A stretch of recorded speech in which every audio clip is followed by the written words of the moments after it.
we start filming some of this stuff because big things are happening, and I'm not talking about my snacks.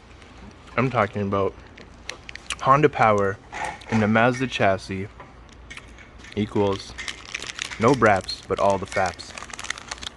So nice, right? The well's already cutting stuff. We are prepping the subframe for major enhancements. Removing the steering rack. How are we gonna steer them? What is this? Oh, there's writing on it. Okay, so steering rack needs to go down because I think the oil pan is gonna be like right here.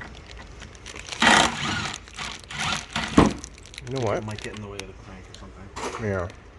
This might actually be sits like right there. So the crank I think would sit somewhere over here. Oh, like the pulley. Okay. Okay. We already swapped in the subframe from the old chassis, the rusty one. Although it's rusty, it wasn't bent, so that's a plus.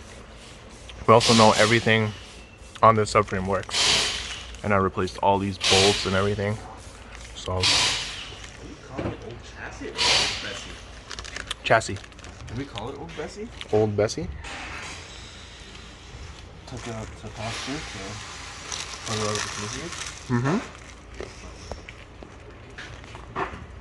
Shouldn't give it a person's name though, because when we start saying we cut it up and threw it in the dumpster, it might not go well. Anyway, so we're in the dumpster. All the Collins cars are here. Mad cool. I don't have the engine. Somewhere in the back.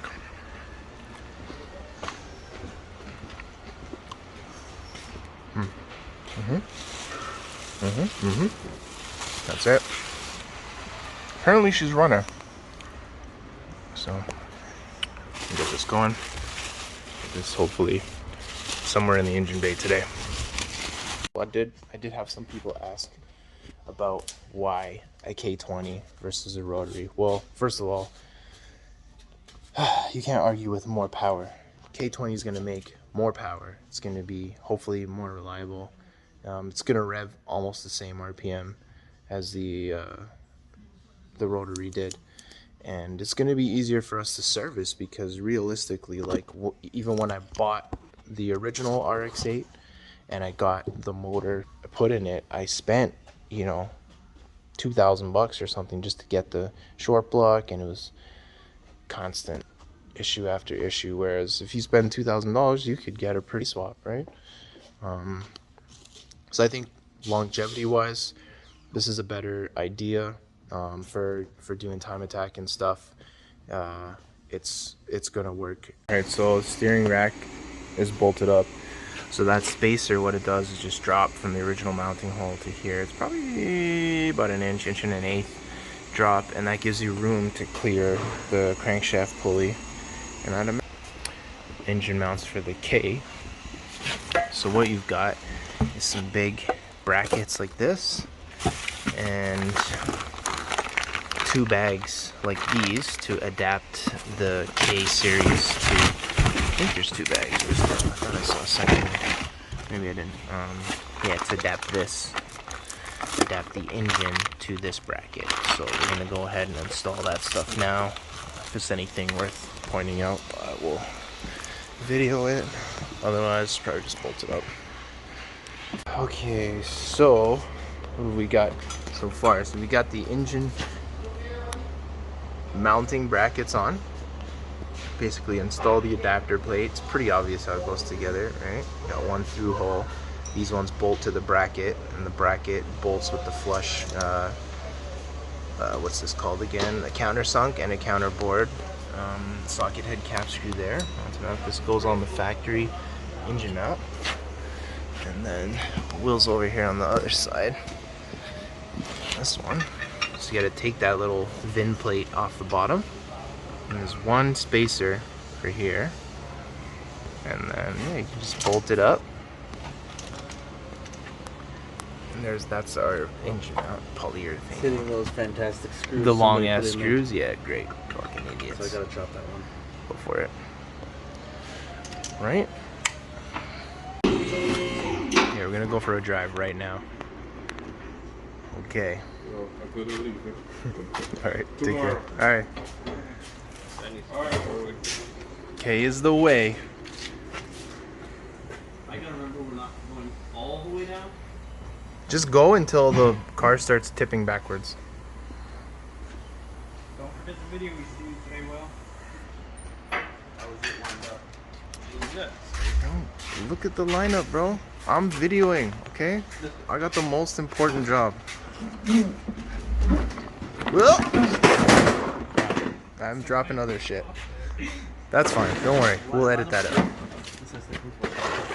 think Kamar's drunk. Kamar's drunk. You guys moved it. Can I bring it down a little? He's drunk, but he doesn't drink. How does that work? Oh, I can see the top. I can guide you at the top here. Okay. I think it needs to go towards the driver's side. Yes, lots. Driver's side. The bolts are basically. Oh, they're pretty lined up. Oh, okay. Or maybe when you come down, it's gonna square up some more. Pull the motor forward, maybe? No, it actually looks pretty good. Like looking at the alignment of the studs. Okay, I guess come down a little bit and let's see what hits. That tube is gonna hit on the brake line in the back there. Yes, we should move that brake line, gets in the way, and probably just take this valve cover off, because That's how a lot of guys do it. yeah, dude, I think the valve cover causes a lot of interference. Okay, wait, we're gonna break the brake line. All right, let me take that off. Jesus. The motor is sitting in a weird orientation right now. You're sitting in I am. Well, the crank looks centered. It just looks like the angle of the motor. Because if the cam sensor doesn't hit, then the studs underneath it are gonna hit, Okay. or whatever that is. It is on Okay. Well, we will take gotta a better chop look the at this and then check some things out. All right, guys. So this is basically where we left off for the night. We have the K20 in the subframe bolted up. We've moved the steering rack down, space it out, and we've also notched the subframe at the front there to clear the crank pulley and the oil pan. Got a Moroso baffled oil pan on there because, you know, we're gonna send it. And basically where we're at right now is the cam position sensors are touching the back there. Hammer in this whole section here, and we're gonna have to set this up to notch it, which I think we got a good idea of where it needs to be cut around here. So apart from that, I got a whole bunch of K-tune stuff to get rid of all these crappy parts at the front. We're gonna delete the ABS unit, and I believe we can scrap out this box as well. So far so good. Still got our brake kit on there. You know, the car's a lot cleaner than the old one. Even the front subframe was all rotten and shit, but this thing it's in pretty good shape, so we'll make it work. We will make it work. So stay tuned. We will keep updating this project as we go along. Probably do another video next week.